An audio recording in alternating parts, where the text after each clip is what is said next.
Well, I cannot believe that I'm here in Sabarmati Ashram. It's a pilgrimage for me to be here. And going back and seeing where Gandhiji lived. Gandhiji met people. Gandhiji gave directions to people. And came up with inspirations for India, inspiration for the whole world, for generations to come.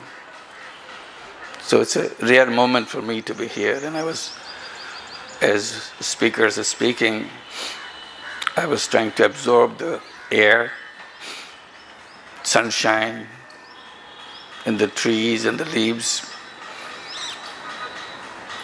soak up everything, few moments that I have here. And to go back to the question that why I did what I do, one way I can explain,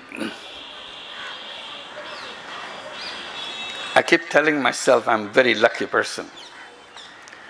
I'm lucky because I was born in Bangladesh, a country filled with problems. I don't think you can find another country with so many problems. That's what makes me lucky. Because if you touch anywhere, raise any finger, you'll touch 100 problems. So this is a chance. You can do anything you want. Take a tiny piece of a tiny problem. And it's so easy to be done. So I find it so easy, so simple, so small to get it started. That's what I try to specialize in, trying to do little things. And some little things led to a little bigger things. And I said, if I was born in a country where there is no problem at all, I'll be bored to death. I wouldn't know what to do with myself. So I see it's a good chance, good opportunity. So I see this as an opportunity to discover yourself as a human being. And along the way, that idea for me became stronger and stronger. Human being is packed with unlimited capacity, each one of them. Not just brilliant, talented students of a famous university or a famous college. Every human being, whether he or she is born on the street or born in the palace, has the same unlimited creativity, unlimited potential. But we created a society which kind of blocks people, keeps people small, doesn't let them come out. So that's what the struggle is, to make a little opening so that each person can discover himself and herself. So that journey took me step by step in one way or other. And then each time you take one step, you see a lot more can be done. Because you did something tiny here, it leads to 10 tiny things in front of you. Say, this can be done easily too. And you are tempted, you become a greedy child to play with every single toy you have in front of you. And I was behaving like that greedy child, trying to play with all those toys that I have. I can make it happen. And some of them get happen. And along the way, from microcredit, we moved to what we call social business. Microcredit taught me one thing, that all human beings are entrepreneurs. Because this was a debate again and again I had to confront. Microcredit can work only for the entrepreneurial poor. I hated that explanation. I said, I don't see any problem with anybody. I said, when we go, we work with everybody. We didn't say, no, you're not an entrepreneur, so we have to skip you. I said, we never did anything. to reject anybody. We're trying to bring everybody in. That's why in Bangladesh, microcredit became something which touches the lives of almost 90% of the poor families. And never said that this one is good and this one is not good for microcredit. Never occurred that word. And then when the ideas spread around the world, you see the same thing. Every single poor woman showed their entrepreneurial ability. And it's easy to stand on that and say all human beings are entrepreneurial, irrespective of where you're born, what gender you are, what income level you are, and so on. And that became my second level toy that I play with, the social business. Without knowing what we were doing, we created a class of businesses which to solve problems rather than make money for anybody. The way we did microcredit, we wanted to solve problems of the poor women by reaching her out with a small amount of money as a loan. We had no intention of making personal money out of that. So we took it over to other businesses. We created a series of businesses with the same spirit. We don't want to make money out of it, but it's totally focused on solving problems. Amazing results started coming, at least amazing for us. We got excited. It was so much fun to do all this. As I said, toys, almost like toys. You get things done in a business way, in a sustainable way. Your money comes back. You put it back again to more. Same money works again and again for you. Sustainability is built into the business. So we have a series of those. Now that idea, as I said, the creativity of people and creativity of young people today is going after that. So this is spreading in the campuses, in the business world, and so on. Can we do some social business? We said you can do both. You can do your conventional business, you make money, but on the side you can create a social business, solve problem. Every problem can be solved. That's again a conclusion that I come with on my own. It's not something to promote, but I feel human creativity is so powerful. If we simply redirect this creativity in solving problems, none of this problem can exist. We are not using our creativity to solve the problem. Most of the time you talk about charity. Charity doesn't bring creativity. Charity is a wonderful idea. It's not to be discarded. It's a wonderful idea, but it has there's some limitation that if you give the money in charity, that goes, but it doesn't come back. So to that extent, it has a limited results. If you can transform it, the same objective, transform it in a social business with the objective of charity, with the methodology of business, it becomes very powerful. So we do that. What is the next that I want to learn, what we want to do? I try to put it in a short statement by saying that we have to imagine what we want.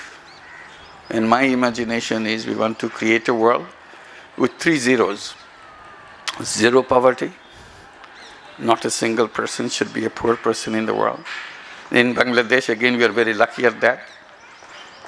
It was the poorest countries in the world, almost half the per capita income of India. But we achieved the Millennium Development Goal number 1, reduce poverty by half by 2015. And 15 is not over, 2015 is not over yet, but we have already came to the point of bringing poverty to half by 2013, June of 2013. So 2.5 years before even the date came. So this is a great kind of feeling that you made it happen. It's an enormous poverty. To bring it back, now it's under 25% below the poverty line. Our journey began when we became independent. Our poverty line ran through over the 85% of the people. So that's where we come now, 25%. And we've set the new date, 2030, that by 2030 we will create Bangladesh where not a single person will be a poor person. It's a doable thing. And a very simple,